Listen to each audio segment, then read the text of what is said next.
পাঞ্জাবিতে যে কলকাগুলো করি তারই টিউটোরিয়াল আজ তোমাদের সাথে শেয়ার করব। হাই, আমি Dipanwita and welcome to my channel. এখানে যে পাঞ্জাবিটার উপর আমি কাজ করছি সেটা পুরোটাই কটনের উপর আছে। পাঞ্জাবিটার রং সামনে থেকে একরকম আর ভিডিওতে আরেক রকম লাগছে। আমি বেশিরভাগ সময়ে ব্লাউজের উপর কলকা ডিজাইন করে থাকি, সেগুলোই তোমাদের সকলের সাথে শেয়ার করি। ব্লাউজের কাজের চাপের কারণে খুব বেশি পাঞ্জাবির কাজ করার সুযোগও আমার হয় না।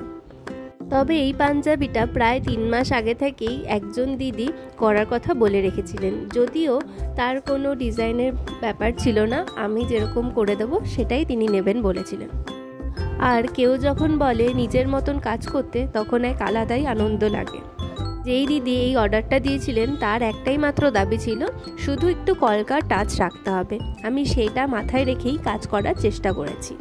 কলকা ডিজাইন করা পাঞ্জাবি খুবই কমন, তাই এটা একটু অন্যরকম করার চেষ্টা করেছি। পাঞ্জাবিটা কমপ্লিট হওয়ার পর কেমন লাগছে দেখতে সেটাও খুব তাড়াতাড়ি শেয়ার করব।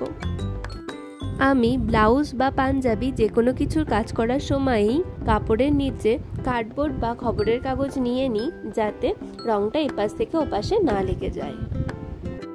এই কাজটা করার জন্য আমি ইন্দ্রনীল কোম্পানির 0 নম্বর তুলি ব্যবহার করেছি।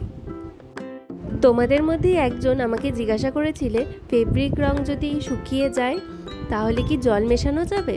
অনেক সময় জল মিশিয়ে কাজ করা যেতেই পারে, কিন্তু আমার মনে হয় জল মিশিয়ে কাজ করতে গেলে বেশিরভাগ সময় ছড়িয়ে যায়, তাই আমি জল মিশিয়ে কাজ করাটা খুব একটা পছন্দ করি না। সেক্ষেত্রে আমি বলবো মিডিয়াম 1 তোমরা ব্যবহার করে দেখতে পারো। মিডিয়াম 1 তোমরা রঙের সাথে ভালো করে মিশিয়ে ইউজ করলে রঙটা ছড়িয়েও যায় না এবং রঙটা পাতলাও হয়ে যায়, যাতে কাজ করতে আমাদের অনেকটাই সুবিধা হয়। শিল্পী দাস বলে একজন আমাকে ওল্ড শাড়ি মেকওভারের ভিডিও দেওয়ার জন্য বলেছিলেন, আমি অবশ্যই চেষ্টা করব। এই ভিডিওগুলো যেহেতু ফাস্ট ফরওয়ার্ড করে দেওয়া থাকে, তাই মনে হতে পারে এই কাজগুলো খুব সহজেই এবং খুব তাড়াতাড়ি হয়ে যায়, কিন্তু আসলেই এই সূক্ষ্ম সূক্ষ্ম কাজগুলো সরু তুলি দিয়ে করতে অনেকটাই টাইম লাগে আমাদের। একমাত্র যারা এই কাজগুলো করে বা কোনো দিন করেছিল তারাই বোঝে যে আসলেই এই কাজগুলো করতে কত টাইম লাগতে পারে। তার সাথে প্রচুর ধৈর্যেরও প্রয়োজন হয় এই ধরনের কাজ করার জন্য। প্রত্যেকটা বক্সের মধ্যেই আমি বিভিন্ন ধরনের কলকা ডিজাইন করেছি এবং প্রত্যেকটাই একে অপরের থেকে আলাদা। টোটাল 6টা এরকম ডিজাইন আমি করেছি। এই ভিডিওতে 4টে আমি তোমাদের সাথে শেয়ার করছি, আর বাকি 2টো অন্য কোনো ভিডিওর মাধ্যমে শেয়ার করব।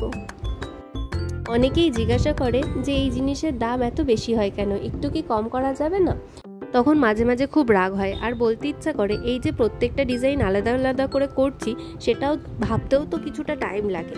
এরপর যখন আমরা কাজগুলো করি তখন তো ঘাড় ব্যথা ধরেই যায়, খুব ব্যথা হয়, চোখও কখনো কখনো ব্যথা করে, কারণ এত সূক্ষ্ম সূক্ষ্ম কাজ করতে হয়। তারপরেও বলে যে অনেক বেশি দাম হয়ে যাচ্ছে। জানি না, সত্যি হয়তো টাইমের কোনো দাম নেই মানুষের কাছে, তারা ভাবে এগুলো খুব সেকেন্ডের মধ্যে খুব ইজিলি করা যায়। যাই হোক, ডিজাইনগুলো কেমন লাগলো অবশ্যই জানিও। ভালো লাগলে একটা লাইক করো। Thank you for watching.